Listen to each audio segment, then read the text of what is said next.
Une véritable descente aux enfers. Aujourd'hui, je vais vous parler bien sûr de cette chute brutale, presque exemplaire dans le monde du rétro gaming, celle de Wawa, créateur de la chaîne Back in Toy TV, qui vit en ce moment ce que beaucoup appellent déjà sa descente aux enfers numériques. Et le constat est simple. En seulement 48 heures, tout ce qu'il avait construit pendant plus de 15 ans s'est fissuré sous ses pieds.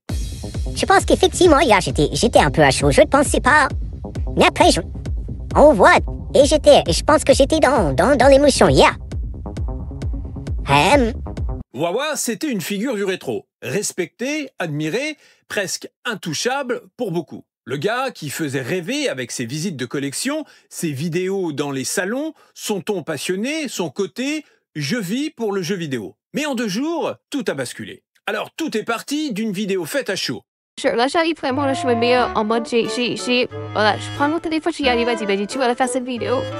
Moi, je rentre pas dans les dramas, je rentre pas dans ce genre de choses parce que c'est pas ma personnalité. En fait, je suis quelqu'un qui n'aime pas,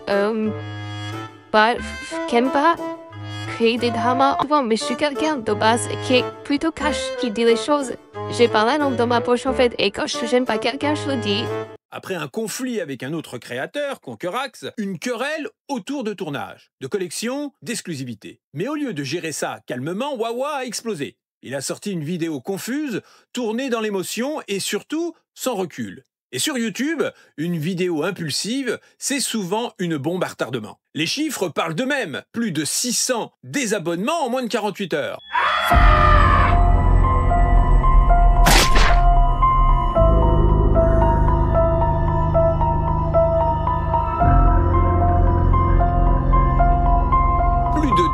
Dislikes sur sa vidéo Mea Culpa, contre à peine 600 likes. C'est du jamais vu dans l'ère du rétro français. Et pour tout dire, c'est un effondrement public. Sur Social Blade, les graphiques s'effondrent, comme une courbe boursière après un crash. Une chute d'abonnés, une stagnation des vues et un moral au plus bas. Même ses fidèles, ceux qui le suivaient depuis 10 ans, ne reconnaissent plus l'homme qu'ils admiraient. Dans les commentaires, on lit des phrases dures, supprime cette vidéo, ce n'est pas toi.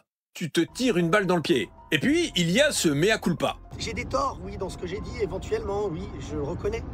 Je m'excuse déjà de toutes les personnes qui ne voulaient pas voir ça sur mon flux. Vous êtes là pour voir du rétro gaming et vous voyez ça. Je suis totalement d'accord avec vous. Tous les messages qui sont en désaccord. La vidéo censée réparer les dégâts.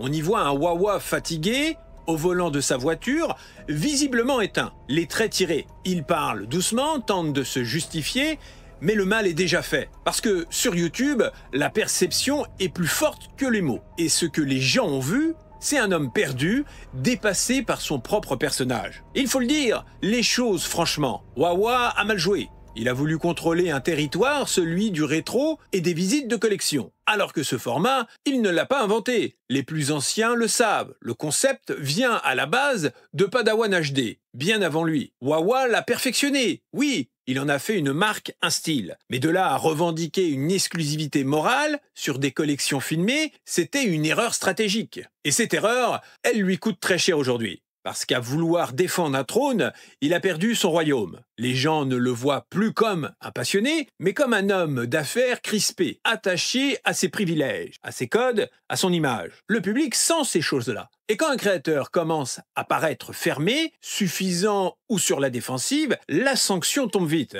Le problème, c'est que tout ça, c'est arrivé dans un contexte où YouTube ne pardonne rien. L'époque a changé. Aujourd'hui, les viewers veulent de l'authenticité, de la transparence, de l'humain. Pas des leçons, pas des guerres d'ego. Et Wawa, avec ses 2 vidéos successives, a tout donné sauf ça. Il a montré la fatigue, la rancune, l'orgueil, la peur de perdre sa place. Et c'est ce cocktail-là qui a retourné le public contre lui. Certains parlent même de burn-out de créateurs, et franchement, c'est peut-être pas si faux, parce qu'on voit un homme au bord de la rupture, dépassé par ses propres principes, il dit vouloir défendre ses valeurs, mais au fond, on voit surtout quelqu'un qui se bat contre le temps, contre la nouvelle génération de youtubeurs qui, elle, avance sans regarder derrière. Conquerax, lui, représente cette génération-là.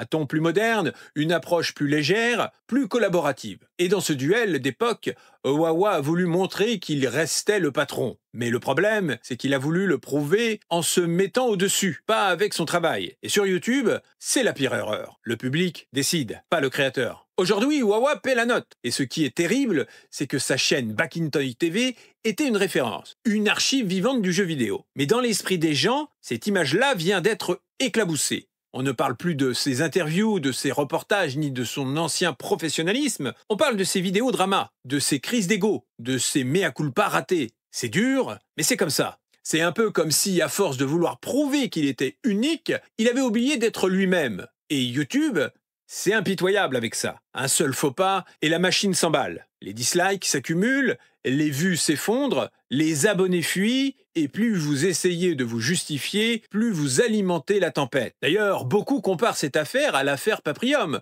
ce scandale du jeu rétro jamais livré. Mais ici, c'est encore plus violent, parce que c'est une chute humaine, visible, émotionnelle. Un créateur qui perd le contrôle de sa propre image, et on sait que sur Internet, la rédemption est rare. Mais il y a aussi une leçon derrière tout ça. Ce n'est pas une question de préférer Conquerax ou Wawa. C'est une question de comprendre que YouTube n'est pas un trône, c'est une scène mouvante. Ceux qui montent, montent vite. Ceux qui tombent, tombent plus fort. Et ce qu'on vit là, c'est une illustration parfaite de cette mécanique. Wawa a voulu jouer les gardiens du temple, mais le temple a évolué sans lui. Aujourd'hui, il doit se réinventer, soit accepter que le temps de Wawa, roi du rétro, s'est révolu, et s'il veut regagner le respect, il va falloir qu'il redescende, qu'il retrouve l'humilité des débuts, et surtout qu'il recommence à parler de jeux vidéo, pas de lui. Alors oui, Wawa traverse une période très sombre. Oui, il a perdu beaucoup, mais rien n'est irrémédiable. S'il accepte cette claque comme une remise en question, il peut revenir. Pas comme avant, mais autrement. Plus calme, plus vrai, plus humain. Et c'est peut-être ce que le rétro a besoin aujourd'hui. Moins de guerre d'ego, plus de passion. Moins de revendications, plus de transmission. Voilà, 48 heures après le drame, la situation est claire. Wawa a touché le fond. Mais parfois, c'est justement quand on touche le fond qu'on voit enfin ce qu'on a perdu. Et dans son cas, ce n'est pas un public qui doit reconquérir, c'est son authenticité. Merci les frelons d'avoir regardé cette vidéo. Exprimez-vous en commentaire calmement, posément,